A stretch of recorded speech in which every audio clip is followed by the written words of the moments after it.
na niwaahidi kuwa 2026 nafikiri itakuwa ni moto kuliko nilianza mwaka gani? 2000 itakuwa ni moto kuliko mwaka 2000. Unajaribu kuwaza kwamba kuna siku moja labda unaweza kurudi kwenye utangazaji, kwa sababu ni mmoja kati ya watangazaji ambao ulikuwa wa kwanza kugusa ngoma ya mwanamuziki Dully Sykes ukiwa Mawingu kipindi hicho? Okay, kusema ukweli nilikuwa nafanya kazi ya utangazaji kwa sababu nilikuwa sina kazi nyingine ya kufanya.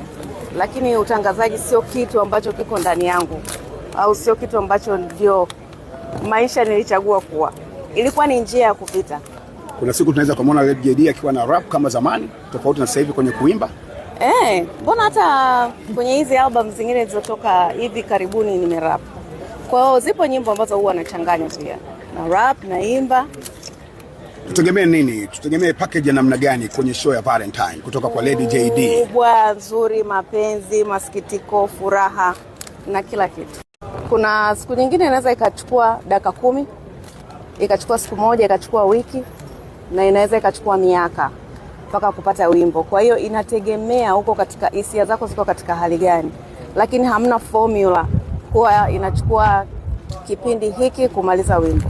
Ni wimbo gani ambao uliuandika ukaenda studio ukafanya ukarudi ukausikiliza ukarudi tena studio kurudia, na ni kwa nini? Siwezi kukumbuka kwa sababu nina album 11 sasa hivi. Kwa hiyo katika album 11 kuanza kukumbuka hayo mambo kwa miaka 25 ni ngumu.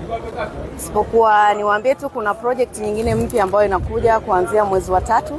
Tutaanza kutoa moja baada ya nyingine, na niwaahidi kuwa 2026 nafikiri itakuwa ni moto kuliko nilianza mwaka gani? 2000 itakuwa ni moto kuliko mwaka 2000.